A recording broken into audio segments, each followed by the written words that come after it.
हाँ जी, तो हमने 10 क्वेश्चंस कर लिए थे बहुत अच्छे से। किसी कारणवश बीच में ही स्टॉप करनी पड़ गई थी, तो बिकॉज ऑफ नॉइज बहुत ज़्यादा है जिस एरिया में मैं रह रही हूँ। बहुत ही मुश्किल से कोई कोई भी रूम का कॉर्नर पकड़ना पड़ता है, फिर जाके कहीं वीडियो बनानी पड़ती है। It's very hard to manage, but चले कोई बात नहीं, हमने सिलेबस तो फिनिश करना ही है ना। क्योंकि 1 महीना रह गया है देखिए एग्जाम में, और कोई आजार लग नहीं रहे कि 5 जुलाई से एक्सटेंड होगी डेट। तो बहुत ज़्यादा काम करना पड़ेगा, बहुत ज़्यादा हमें है ना तैयारी अपनी अच्छे से रखनी पड़ेगी। तो 10 क्वेश्चंस कर लिए थे। अगर नहीं अभी तक करे आपने वो 10 क्वेश्चंस, प्लीज जाइए और अच्छे से कर लें।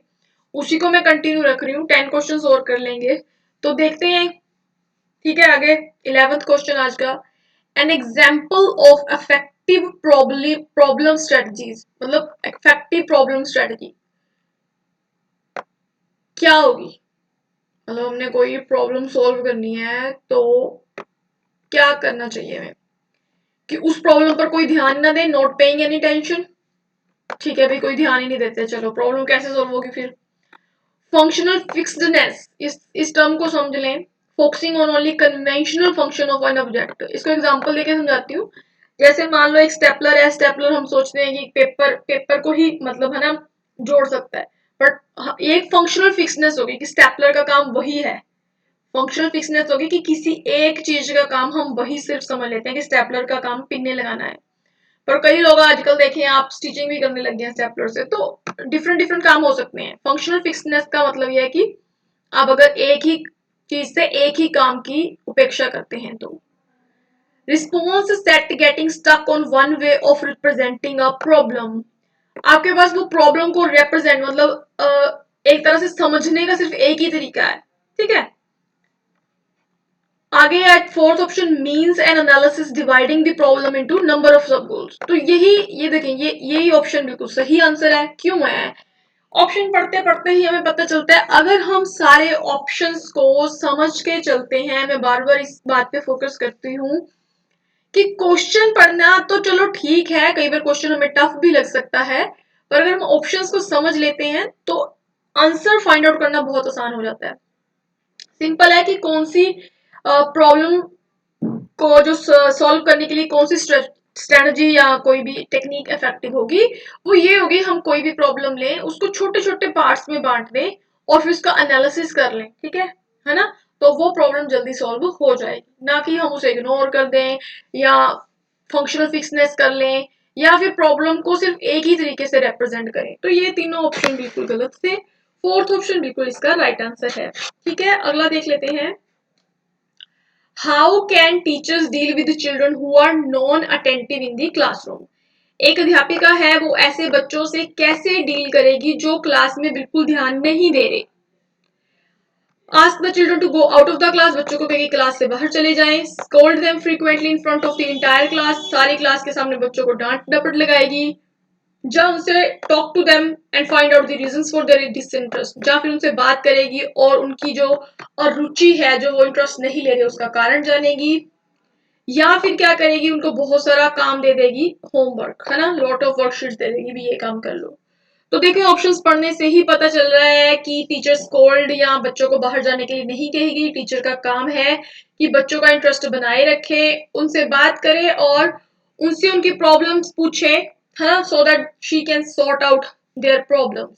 तो ऑप्शन नंबर 3 बिल्कुल राइट आंसर है। जो बच्चे क्लास में नॉन अटेंटिव है, टीचर उनसे बात करेगी और उनसे पूछेगी कि बताएं भाई आप क्लास में इंटरेस्ट क्यों नहीं ले रहे। सिंपल, ठीक है। बातचीत करने से क्या होगा, वो उनके रीजंस जान पाएगी और उनको दूर करने की कोशिश करेगी। क्लियर? अगला क्वेश्चन देख लेते हैं। Children construct naive theories about various phenomena in this background a teacher should. देखें कुछ बच्चों के लिए ये नाइव थ्योरीज नया होगा वर्ड, मैं बता देती हूँ। नाइव थ्योरीज होती हैं, जैसे आपने देखा होगा कि बच्चे अपने दिमाग में एक वर्ल्ड लेके घूमते हैं, इमेजिनेशन का। वो अगर ट्रेवल कर रहे हैं बसेस में, उन्हें लगता है कि ट्रीज उनके साथ साथ चल रहे हैं, है ना। आपने देखा है कि बच्चों के दिमाग में एक अलग ही दुनिया होती है, उनकी अलग ही कल्पनाएं होती हैं। तो इस तरह से टीचर, अगर बच्चे की जो नाइव थ्योरीज हैं कई चीजों को लेके, तो इस चीज को टीचर कैसे हैंडल करेगी? वो इन चीजों को, जो बच्चों की धारणाएं हैं, कंसेप्शन है, उन्हें चैलेंज करेगी थ्रू डायलॉग, मतलब बातचीत के द्वारा, dismiss this ideas that children have, या उन आइडियाज को कह देगी भी, है ना, वो कर देगी, डिसमिस कर देगी, उनको इग्नोर कर देगी चिल्ड्रन आइडिया और थ्योरीज को, कहेगी हाँ बच्चे ऐसे ही मारते रहते हैं, है ना, तो वो ऐसे कर देगी, या स्कोल्ड करेगी चिल्ड्रन को फॉर हैविंग दिस आइडियाज, क्योंकि वो उसको पढ़ाने में इंटरफेरेंस कर रहे हैं। ठीक है, तो ये तीनों देखिए नेगेटिव है। टीचर का काम ही यही है कि बच्चों को जाने, उनकी प्रायर नॉलेज को जाने, उसी को बेस बना के वो अपनी अगली जो भी उसने एजुकेशन देनी है वो दे, है ना। तो बच्चों की जो भी धारणाएं हैं, है ना, उनको वो चैलेंज करेगी, उनको वो समझेगी, उनसे बातचीत करेगी और उनकी जो गलत धारणाएं हैं उनको सही करने की कोशिश करेगी, या कहेगी कि चलो ठीक है, आज हम समझेंगे कि हाँ भाई ट्री क्यों साथ में मतलब आपको चलते दिखते हैं। इससे वो क्या करेगी, जैसे मान लो आप साइंस में वो डिस्टेंस मेजरमेंट का चैप्टर है जो, है ना, वो पढ़ा देगी, जिससे वो समझाएगी कि ऑब्जेक्ट्स में दूरी का कंसेप्ट बच्चों को सिखाएगी, क्योंकि बच्चों को लग रहा है कि बस के साथ साथ चलते ट्रीज भी चल रहे हैं। ठीक है, क्योंकि बच्चों को मोशन का कंसेप्ट अभी नहीं पता, तो टीचर इन चीजों को चैलेंज करेगी, उनकी कंसेप्शंस को समझेगी थ्रू डायलॉग, ना कि उनको गालियां देगी, हाँ भाई चलो भाई भागो क्लास से, मेरी पढ़ाई को तो आप डिस्टर्ब कर रहे हो। ऐसा टीचर ने बिल्कुल नहीं करना। ठीक है, तो ये नाइव थ्योरीज होती है, ध्यान दें आप, जो बच्चे अपने मन में कई चीजों को लेकर धारणाएं बना लेते हैं। आगे देख लेते हैं। 14th क्वेश्चन क्या कहता है कि कोग्निशन एंड इमोशन में क्या रिलेशनशिप है। थोड़ा ट्रिकी क्वेश्चन है। कोग्निशन क्या होता है? देखिए, कोग्निशन इज लाइक माइंड के साथ रिलेटेड है, थिंकिंग के साथ। ठीक है, या मैं लिख देती हूँ, माइंड के साथ है। आंसर आप खुद ढूंढना, हाँ मैं आपको सिर्फ एक एक्सप्लेनेशन दे देती हूँ। इमोशन क्या है? इमोशन फीलिंग्स है। माइंड, सॉरी, पता नहीं कहाँ कहाँ मेरा पेन चल रहा होता है, बहुत ही क्रिएटिव, क्या एक बात है बस। चलें, कोई बात नहीं। ओके, तो कॉग्निशन, माइंड मतलब थॉट है, थॉट, थिंकिंग, इमोशन। देखने में लगता है दोनों अलग अलग चीजें हैं, बट मान लो आप कॉग्निशन मतलब आप माइंड थिंकिंग कर रहे हो, आप में अच्छे विचार आ रहे हैं, मतलब आप खुश हो, आपकी थॉट्स अच्छे चल रहे हैं, पॉजिटिव चल रहे हैं, तो इमोशंस भी वैसे ही होंगे, आप हैप्पी फील करोगे। ठीक है, ये मैं हैप्पी लिख रही हूँ, आप समझ लो। और कॉग्निशन, अगर आपके थॉट नेगेटिव चल रहे हैं तो इमोशंस भी वैसे ही आपके चेहरे पे दिखेंगे। माइंड, थिंकिंग और फीलिंग्स का बहुत आपस में गहरा संबंध है, इस चीज को आपको समझना है। तो इनका रिलेशनशिप अब बता दें, इंडिपेंडेंट तो देखें बिल्कुल भी नहीं है, यूनिडायरेक्शनल नहीं है कि केवल इमोशन ही कॉग्निशन को अफेक्ट करते हैं, नहीं, या कॉग्निशन ही इमोशंस को अफेक्ट करती है, नहीं। अभी हमने समझ लिया कि these are bi direction and dynamic interplay between both. Dynamic मतलब गतिशील है, गतिशील मतलब ये नहीं है कि गतिशील मतलब आप समझें कि हर पल आपके विचार आपके इमोशंस को इफेक्ट कर रहे हैं, तो बाई डायरेक्शनल है। सिंपल रिलेशनशिप क्या है? बाई डायरेक्शन, दोनों तरफा। 15th क्वेश्चन देख लेते हैं। Which of the following factors affect learning? Learning पे किन चीजों का अफेक्ट रहेगा? बच्चों की रुचि, interest of students, emotional health of students, pedagogical strategies, या social and cultural context of the students. देखें, बच्चों की रुचि तो सबसे अहम है ही है, क्योंकि अगर बच्चे इंटरेस्ट ले रहे तो आप उन्हें क्या ही सिखा दोगे। इमोशनल हेल्थ ऑफ स्टूडेंट बहुत जरूरी है, क्योंकि इमोशनल हेल्थ अभी हमने पढ़ा कॉग्निटिव से जुड़ा हुआ है, कॉग्निशन से ही तो लर्निंग आएगी, है ना, माइंड तभी सही चलेगा। पैडागोजिकल स्ट्रेटजीज यही समझाती है कि हर बच्चे को समझना है, उसकी नीड्स के अकॉर्डिंगली हमने पढ़ाना है। Social and cultural context of the student भी बच्चे की लर्निंग को अफेक्ट करता है। बच्चे की जो डेवलपमेंट है उस पर सोशल एंड कल्चरल कॉन्टेक्स्ट का विगोस्की ने बहुत अच्छे से प्रभाव हमें समझाया हुआ है। तो ये चारों ही फैक्टर्स हैं जो बच्चे की लर्निंग को इम्पैक्ट करेंगे। तो option number 4 will be the right answer. तो ये ऑप्शन आपने नहीं सेलेक्ट करने होते, ये पढ़ के। ठीक है, थोड़ा सा कॉन्शियस रहा करें जब भी आप पेपर दे रहे हो। ठीक है, क्योंकि सारा सीडीपी लेके 30 आउट ऑफ 30 ले आते हैं, तो आपका 30, 60, 90 आपको मार्क्स चाहिए, 1/3 तो वहीं पे काम हो जाता है। ठीक है, तो बहुत कम आपको फिर मेहनत करने की जरूरत है, और ये सब्जेक्ट ऐसा है, इंटरेस्टिंग है और सिर्फ समझ पे बेस्ड है। आगे देखें, Recently, there have been conscious efforts to include stories in curriculum where father is involved in household works and mother is doing adventure activities. The move is important because देखिए एक चैप्टर किया था हमने social construct का। Social construct एक chapter है जो social construct आपने देखा होगा कि उसमें बताया गया कि टीचर का काम है या स्कूल लेवल पे या करिकुलम का काम है कि जेंडर लेवल पे जो भी डिस्क्रिमिनेशन हो रहा है या फिर जो भी स्टीरियोटाइप्स बने हुए हैं उनको खत्म किया जाए। तो करिकुलम में अगर वो एक कॉन्शियस एफर्ट्स लेके ये दिखा रहे हैं कि पिता जो है घर का काम कर रहा है और माता जो है एडवेंचर एक्टिविटीज कर रही है, तो इस मूव से मतलब ये जो किया उन्होंने, ये महत्वपूर्ण क्यों है? क्यों है? इससे जेंडर बाइस को बढ़ावा मिलेगा, ये इससे जेंडर स्टीरियोटाइप खत्म होगा। ठीक है, इनकरेज जेंडर कॉन्स्टेंसी नहीं, it aims to increase gender discrimination नहीं। तो इससे सिंपल बात है कि जेंडर स्टीरियोटाइप को एलिमिनेट करने में मदद मिलेगी। जेंडर स्टीरियोटाइप क्या है? जेंडर स्टीरियोटाइप एक रूढ़िवादी सोच है। रूढ़िवादी सोच वो है जैसे जो लोगों ने समझ लिया है कि औरतें घर का काम करने के लिए बनी है, मर्द बाहर पैसा कमाने जाएगा।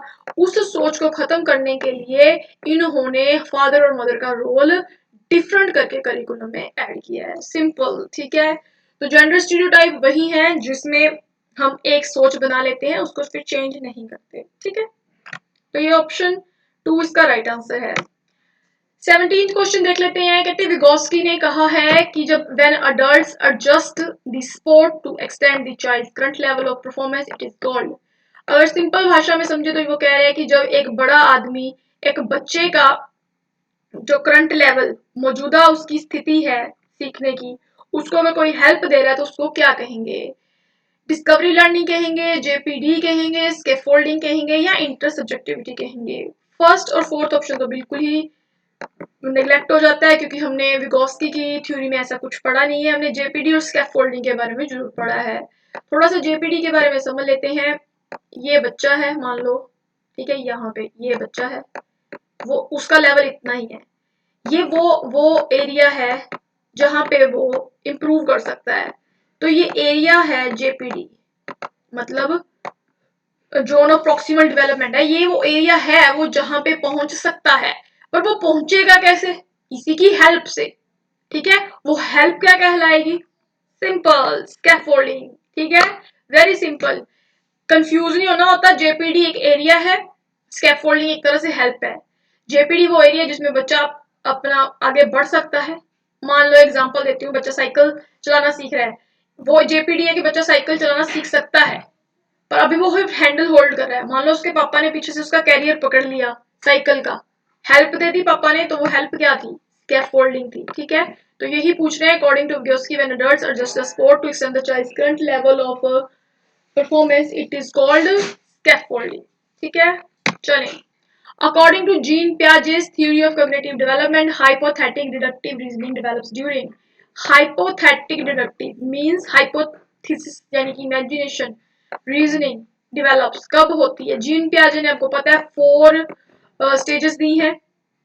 ठीक है, कॉग्निटिव डेवलपमेंट की sensory motor stage, pre operational, concrete and formal. Sensory motor उन्होंने बताया कि बच्चे सेंसस से सीखते हैं। प्री ऑपरेशन में लॉजिक अभी बिगिन नहीं हुआ, बच्चे अभी भी सेंट्रेशन के सिद्धांत में एक चीज पे फोकस कर सकते हैं। कॉन्क्रीट में लॉजिक स्टार्ट हो गया है but only about concrete things जिनको वो छू सकते हैं, देख सकते हैं। फॉर्मल ऑपरेशन स्टेज अब ऐसी आ चुकी है जहाँ पे बच्चे एब्स्ट्रैक्ट थिंकिंग आ गई है, वो इमेजिनेशन कर सकते हैं और बहुत सारी रीजनिंग भी लगा सकते हैं। तो यही पूछा गया है हमें, जीन पियाजे theory of cognitive development hypothetic deductive reasoning कब आती है? तो सिंपल ऑप्शन 4 समझ के करें। सेंसरी मोटर स्टेज 0 से 2 साल तक है। ठीक है, ये फिर आगे 2 से 6, फिर 6 से 11, फिर ये फॉर्मल ऑपरेशन 11 से 14 जब बच्चे की पूरी समझ डेवलप हो गई है, वो एब्स्ट्रैक्ट चीजों को समझने लग गया है। Hypothetic deductive reasoning clear. Hypothetic means abstract यानी कि imagination means fourth stage formal operation. आगे drawing implications from Piaget's theory of sorry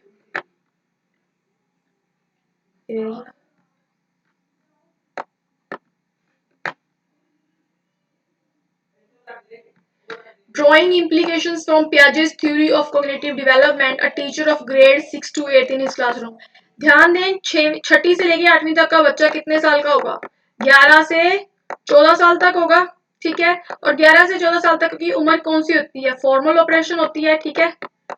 fourth stage की बात कर रहे हैं, है ना। तो ये पूछ क्या रहे हैं कि टीचर क्या इंप्लीमेंट करेगी, मतलब 6ठी से 8वीं कक्षा के बच्चों से टीचर क्या मतलब क्लास में उसकी थ्योरी से इंप्लीमेंट करेगी। बच्चों में डिस्करेज कर देगी यूज ऑफ लॉजिकल आर्गुमेंट्स, या ऐसी प्रॉब्लम्स बच्चों को देगी जिसमें बहुत सारी रीजनिंग चाहिए, या फिर कंक्रीट मटेरियल यूज करेगी पढ़ाने के लिए, या फिर जो सिलेबस में दिया गया है वो यूज करेगी। तो सिंपल, मैंने अभी आपको बहुत अच्छे से समझाया कि फॉर्मल ऑपरेशनल 11 से 14 साल की उम्र तक बच्चे बहुत सारी रीजनिंग लगाना सीख जाते हैं, ठीक है। तो ऑप्शन नंबर 2 इसका राइट आंसर है, ठीक है। कॉन्क्रीट थर्ड वाली थी, ये तो बिल्कुल ही सही नहीं है, और डिस्करेज तो वो बिल्कुल भी नहीं करेगी 6ठी से 8वीं तक के बच्चों को। क्लियर? तो बिल्कुल आप देखें, फैक्चुअल एक तरह से नॉलेज है, ठीक है। लास्ट क्वेश्चन है आज का, widely held beliefs about typified characteristics deemed appropriate for different sexes in the society are referred as. Widely held beliefs about typified characteristics deemed appropriate for different sexes in the society are referred as. पढ़ने में बड़ा मुश्किल लग रहा है, मैं आपको simple भाषा में समझा देती हूँ। कहते हैं सोसाइटी में बहुत सारे बिलीफ्स बने हुए हैं कि जैसे मेल और फीमेल के लिए अलग अलग रोल है, ठीक है, उनको अप्रोप्रिएट उचित माना गया है। तो इस चीज को क्या कहा जाता है? मैंने अभी आपको समझाया है कि जो सोसाइटी में मेल्स का और फीमेल्स का रोल हमने फिक्स कर दिया है, वो एक तरह से क्या है? वो स्टीरियोटाइप्स है, एक रूढ़िवादी सोच है, ठीक है। तो ये ऑप्शन का आंसर सीधा सीधा ऑन फैक्ट्स आप लगा सकते हो, ठीक है। तो ये आज के 20 क्वेश्चन से फिनिश हो गए हैं, जो हमने बिल्कुल एक एक पॉइंट डिस्कस करके अच्छे से कर लिए हैं, ठीक है। उम्मीद है कि मैं शाम को 30 क्वेश्चन और कर लेंगे। तो इस तरह से अगर डेली हमें 50 क्वेश्चन कर लेते हैं तो एक अच्छी खासी समझ बन जाती है, और पेपर में भी हम बहुत सारे क्वेश्चन आराम से सॉल्व कर सकते हैं, ठीक है। तो आज की क्लास में अभी यहीं पे फिनिश करती हूँ, अगली क्लास में आपको मिलती हूँ। इस वंदना बांसल साइनिंग ऑफ टुडे। अगर आपने अभी तक भी हमारा चैनल सब्सक्राइब नहीं किया तो अभी कर दें, क्योंकि बहुत कुछ हम सीखने वाले हैं। Thank you so much.